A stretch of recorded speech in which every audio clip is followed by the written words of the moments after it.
Khalaqal insana min salsalin kal fakhar. Kenapa nggak benar? Apakah kitab Anda sudah tidak benar? Atau kayak gimana? Boleh saya tanya, Bang? Bentar, ini jawabannya gimana? Tuhan pegang-pegang tai, lempar ke kotoran, lempar ke muka orang, kayak gimana urusannya? Tidak benar, tidak benar. Yang kamu Kayak gimana kalau ini tidak benar, kitabnya kah tidak benar, atau kayak gimana terjemahannya kah tidak benar, atau seperti apa gitu? ya, itu tidak benar. Bohong. Masa Bang Tuhan pegang tai, lempar ke muka orang? Aduh. Ini perlu saya pertanyakan sama Kristen, kok kitab kayak gini banget gitu loh. Oh. Tuhan kami tidak pernah pas begitu, Bang. Lah, ini kata dia, sesungguhnya aku akan mematahkan lenganmu dan akan melemparkan kotoran ke mukamu. Bukan berarti kotoran tai itu, Bang. Mana tulis tai di bawah situ? Emangnya kotoran itu bukan tai, Bang?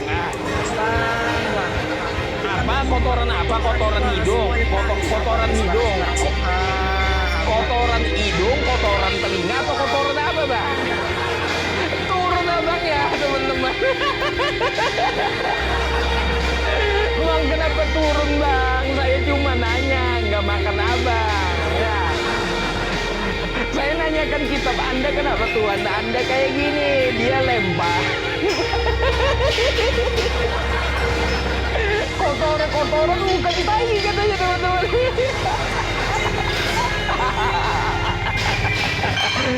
Aduh, macam-macamnya isi kitabnya ya, teman-teman. Ya, ini ya teman-teman, nih ayatnya ya, Maleakhi 2, perjanjian lama nih ya, Maleakhi 2 di nomor 3. Mari kita baca biar tidak salah konteks ya. Sesungguhnya aku akan mematahkan lenganmu dan akan melemparkan kotoran ke mukamu ya. yakni kotoran korban dari hari-hari rayamu, dan orang akan menyeret kamu ke kotoran itu. Ini ada teman judulnya murka Tuhan terhadap para imam, kan kayak gitu ya. Masa Tuhan pegang tai ya, kan kayak gitu. Tuhan pegang tai, lemparin ke muka orang.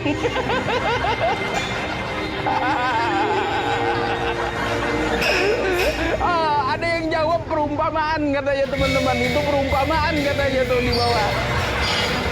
Astagfirullah. Ada yang jawab perumpamaan katanya tuh.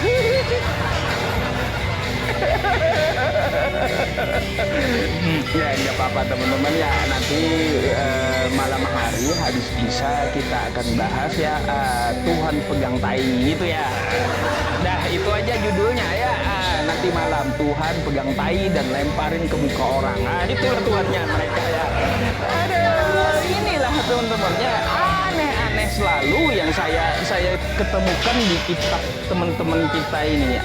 Perlu patut dipertanyakan gitu ya. Aduh ya teman-teman semuanya, banyak yang baru, banyak yang lucu ya, yang belum saya keluarkan. Nah ini saya keluarkan lagi satu ya, Tuhan pegang tai gitu ya. Nanti apa aja lagi yang saya keluarkan? Sudah ya, makan kitab sudah ya, ini Tuhan pegang tai lagi ya. Udah gitu aja ya.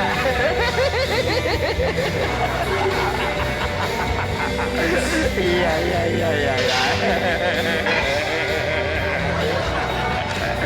Aduh. Teman-teman yang 4.000 orang di tempat saya hampir maghrib gitu. Kita sambung habis Isya nanti ya. Kita bahas itu ya. Kita ganti judulnya Tuhan pegang tai gitu aja nanti. Oke, ya teman-teman semuanya, saya izin pamit dulu ya, karena saya pada di Sintonga. Oh, Dewa dibisukan sama dia. Dewa dibisukan sama si Caroline. Caroline tidak mau mendengarkan apa yang Dewa katakan. Bang Otak Waras, kedengar nggak suara Dewa? Bang Otak Waras, kedengar? Di saya nggak ada loh. Pak Kucang, kedengar nggak suara Dewa? Kedengar? Nah, ternyata suara Dewa dibisukan sama dia. Dia tidak mau mendengar statement Dewa, karena statement Dewa ini menyakitkan dia itu. Di bawah saya.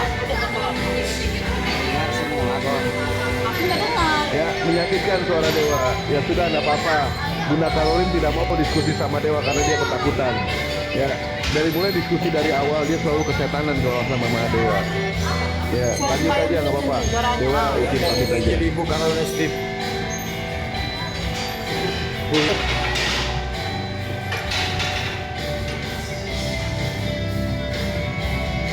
Ya mau ngapain coba diskusi lagi sama Bu Caroline? Kalau misalkan suara Dewa dibisukan sama dia, tidak mendengar apa yang Dewa ucapkan. Dia mendominasi yang namanya pembicaraan, tapi tidak pernah ngasih kesempatan kepada orang lain untuk berbicara.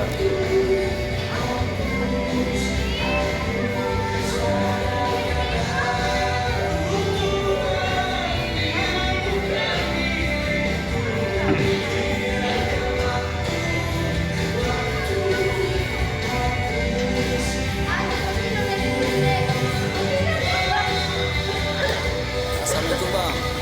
Waalaikumsalam warahmatullahi wabarakatuh. Itu tadi suaranya keluar Bang, dia pura-pura nggak dengar aja. Nggak dibisukan. Enggak, suara Dewa dibisukan. Oh, dibisukan suara Dewa sama dia. Nggak, Dibisukan. kita cek di roomnya tuh nggak dibisukan. Keluar suara Bang Dewa itu. Oh gitu. Dia pura-pura nggak dengar. Kan pas ditanya dengar nggak? Nggak kecil gitu. Suaranya Berarti keras. bohong dia. Tuh. Iya. Ya sudahlah, nggak apa-apa. Oke Bang. Ya berapa kali Dewa diskusi sama dia itu dia memang sakit hati terus apa yang dengan pernyataan Dewa. Pada saat dia membawa satu ayat, Dewa bantah dengan ayat yang lain. Ayat-ayat yang Dewa bawa itu ayat-ayat menohok, itu membuat dia terpukul di situ. Sampai dia tidak sanggup untuk melawan Dewa. Itu Pak NPM. Iya.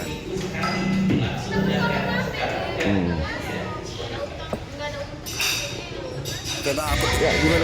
Ada yang mau disampaikan Pak? nggak ada. Oh baik, siap. Tinggal di mana Pak NPM? Di Gunung Medan. Oh Medan, 70.000 Bang ongkos kirim Bang. Ke sana. Medan, di Gunung Medan, Oh di mana itu? Sumatera Barat. Oh iya, 70.000 ke sana ongkos kirim. Kalau mau pesen kaos Bang. Kalau via Shopee bisa Ya udah, Shopee mantap. Bang. Shopee? Ya. Nggak bisa order di Shopee ya? Nggak bisa Bang, di Shopee. Iya, bisanya cuma ini aja ini, antar member aja. Dewa lagi nggak paham juga soal keranjang kuning ya. Keranjang kuning apa yang Dewa tahu cuma mata keranjang aja dong. Keranjang kuning Dewa nggak paham. Ya sudah, oke lah kalau gitu. Ya, siap, Bang.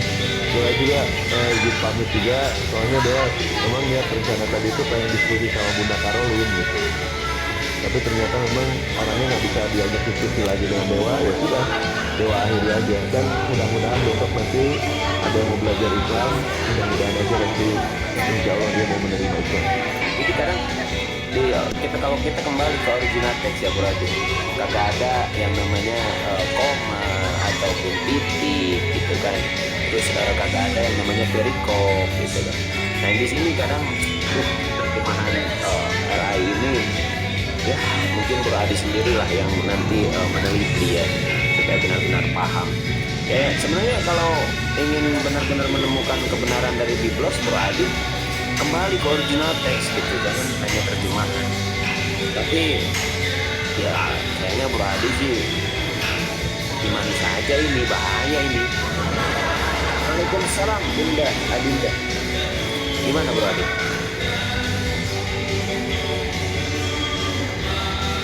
Sebenarnya kan gini dia Bu ya, kalau aku apakah perkataan Alkitab itu dapat dipercayai atau tidak? Dan aku sendiri mengatakan Alkitab itu dapat dipercayai kalimat-kalimatnya. Karena apa? Karena nama Yesus masih tetap berkuasa menyatakan mujizat-mujizat dengan kita membaca Alkitab itu, ya kan? Terus habis gitu seperti karunia-karunia penglihatan juga dinyatakan ketika orang-orang bisa membaca Bible itu. Jadi sebenarnya kalau kita mau jujur, ya kan, nggak ada yang salah dari Bible itu. Tapi ya itulah manusia terkadang kan mau lebih pintar dari Tuhan. Itu menurut saya. Begini saja ya, brother. Kita sebagai manusia tentunya menginginkan keselamatan. Benar gak, Bro Adi? Ya, setuju. Oke. Nah, konsep keselamatan di dalam Kristen menurut Bro Adi seperti apa? Nanti saya bisa memaparkan dari Islam. Sekarang Bro Adi waktu 2 menit. Oke, diterima dulu matchnya biar waktunya jelas. Oke, terima dulu Bro Adi. Bro Adi dulu silakan. Nah, diterima dulu.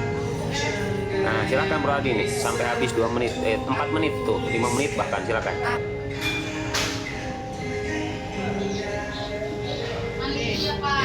Ya, gini dia Buya, ya kan. Sebenarnya konsep keselamatan di Kristen itu sederhana sebenarnya. Sederhananya gini.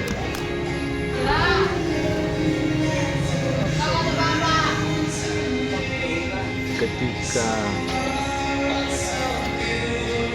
kita anak-anak manusia yang hidup di dunia ini, ya kan, mau beroleh keselamatan di dalam Yesus, kita itu pertama-tama harus dengarkan firman Tuhan. Setelah dengar firman Tuhan, kita harus juga mengakui Yesus itu adalah Tuhan dan Kristus. Setelah itu memberi diri kita dibaptis. Pengakuan iman itu diwujudkan dalam dalam doa pengakuan iman. Nah, dengan demikian, sebagai orang yang hidup di dunia ini, kita telah beroleh predikat, ya kan, sebagai orang yang telah diselamatkan. Kalau hamba-hamba Tuhan lainnya, kita boleh mendapat karcis katanya untuk menuju surga. Setelah kita mendapat karcis itu atau predikat itu, kita harus tetap ada dalam kebenaran-kebenaran supaya apa yang telah kita peroleh kita miliki. Karena kasih karunia itu kita tetap miliki sampai akhir hidup kita. Gitu dia Bu ya. Dilanjut Bro Adi, masih ada tuh 3 menit lagi, masih lama, silakan dilanjut. Jangan iya. Jangan pakai data, silakan Bro Adi. Iya, dan kalau datanya itu kan jelas tertulis di dalam Markus pasal 16 ayat 16. Di sana dikatakan, siapa yang percaya dan dibaptis akan diselamatkan, tetapi siapa yang tidak percaya akan dihukum.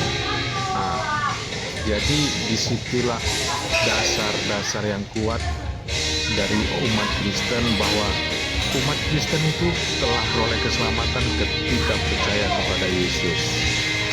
Dan itu ditunjukkan dalam kitab Lukas, salah satunya ketika 2 orang yang disalib bersama Yesus itu mengaku satu percaya kepada Yesus, satu tidak. Satu diajak ke Taman Firdaus, satu tidak. Artinya satu mendapat keselamatan, yang satu lagi tidak. Begitu dia Bu ya.